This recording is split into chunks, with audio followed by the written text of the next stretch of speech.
What's up, losers? Today I'm back with some more r/fatlogic shenanigans. Reading a few posts that I found funny, aggravating, or bizarre, and doing my best to respond to them without causing my head to explode. This is episode 73 in the fatlogic series. And I'm ready to go. So without further lollygagging, let's get into it. If it's so easy to just eat less and exercise more, why are most of us fat? Why do most women over the age of 50 find it so difficult to get in shape? Trillions of dollars have been made from the simple fact that we will keep trying and keep failing over and over. It's not always eat less, exercise more. Most of the time. In fact, it's eat the right foods. Calories are a scam. Exercising isn't always beneficial because of how people do it. They run after they eat, which will never burn fat. Only their food. So it's more than this. With due respect. Okay, so I guess I'll start here by responding to the first person, and then move on to the second one. I don't really understand what the first person is trying to say.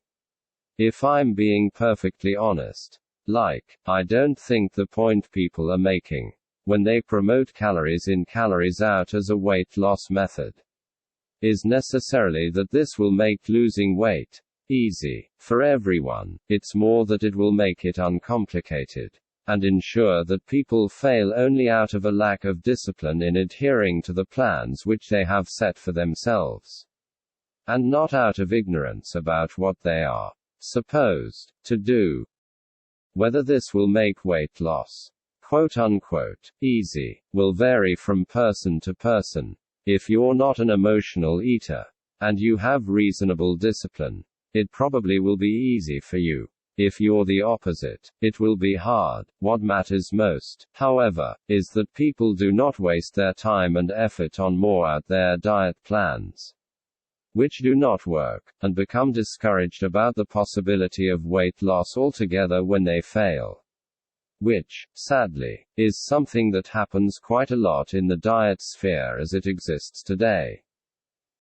So to some extent, I agree with the post that the diet industry has a lot to answer for in keeping so many people in a cycle of failure and making money off them while they do so. But where I will vehemently disagree with the post is in the idea that calories in, calories out is to blame for this. Calories in, calories out is the antidote, not the problem. Lumping it in with the worst of the diet industry is only going to allow quacks and snake oil salespeople to prosper. And that's not something that I want to see. So yeah, calories in, calories out did nothing wrong. Give it a break, please. On to the second person. Yeah, this part was pretty hard to follow. Not gonna lie. I guess my response is, yes, it is important that you eat the right foods, in addition to eating an appropriate amount of them. No, calories are not a scam, whatever that means. And no, running after you eat does not stop the running from helping with weight loss. It still burns calories. You might get a cramp, though, so I guess there's that. Haha. I'd like to give a better response than this, but I'm too confused to offer up any further commentary. So I think I'll just move on to the next post now. Sorry, I did my best. There is a huge issue with people underestimating how much food we actually need to function optimally. So many people believe they're eating too much, when in fact, they're not eating near enough. Thanks, diet culture. I'll draw on the example of Operation Transformation. Again, why? Well, because our health service funds at nearly €300,000 each year. So I'm adamant to create awareness about why this is not just poor use of the budget, but harmful use of it. If I was following Operation Transformation this year, I'd be roughly consuming 1,500–1,600 calories a day. They tell us that it's not a diet, it's a lifestyle, so we look at these meals/snacks, portions, etc., and think it's what we should be eating. But the thing is, I'm an active, menstruating female. I would keel over on this low-calorie intake. And because we follow crazy diets like this, we develop a very distorted idea of the amount of fuel our body needs. With this comes massive guilt, shame, judgment, fear, when our body demands more food than the measly 1,500 calories.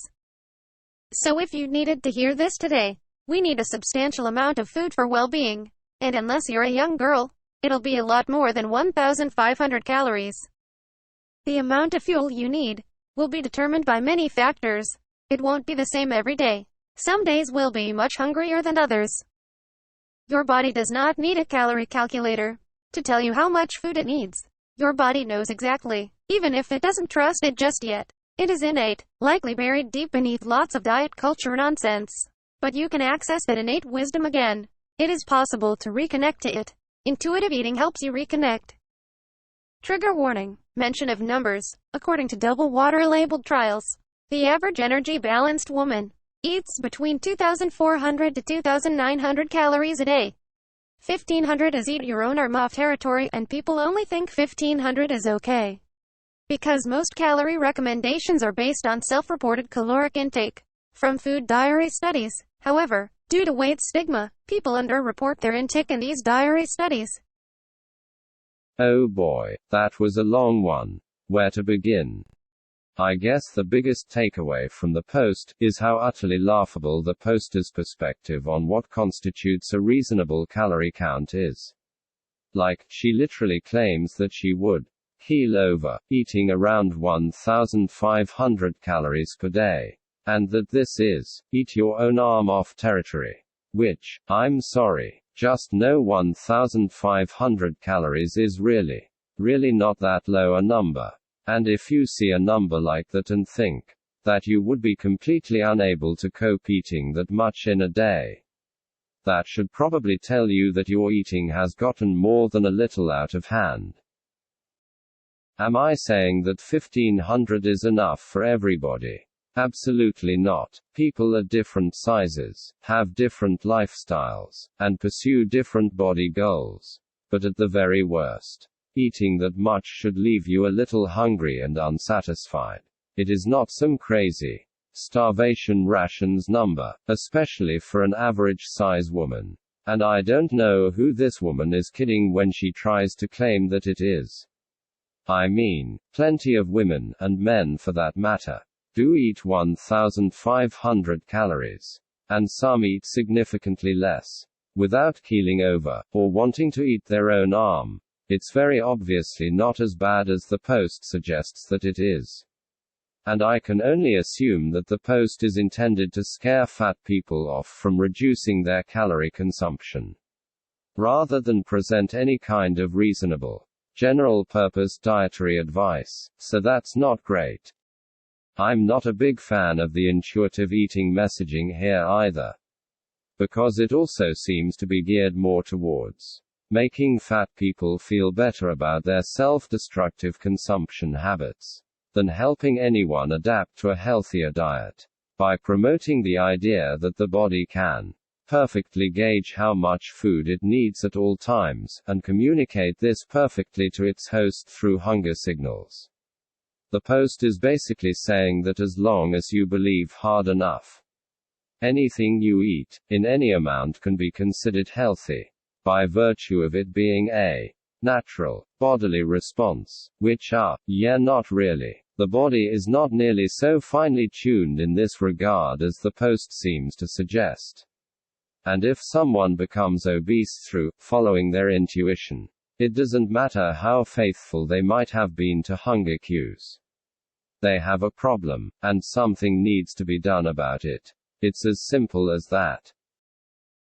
Diet culture. Put butter in coffee to add fat and calories.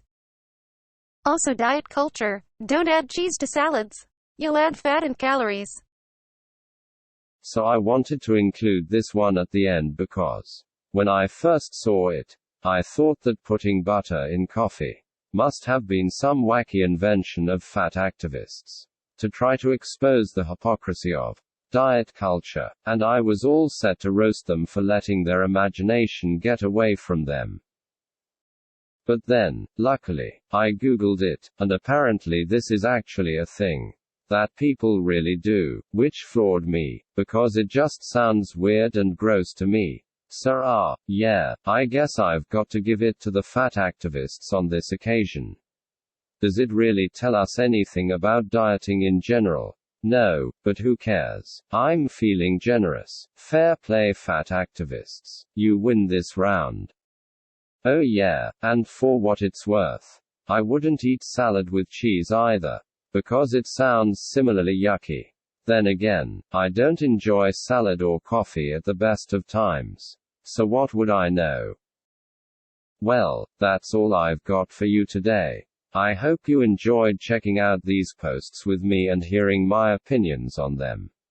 What do you think? Are calories a scam? Is 1,500 calories a day eat your own arm off territory? Would you put butter in coffee? Or cheese on a salad? Let me know in the comments. As always, don't forget to like and subscribe, or I'll spray nasty canned cheese all over your salads. And pour a shot of lard into your coffee. Just kidding, haha. Anyway, catch you later.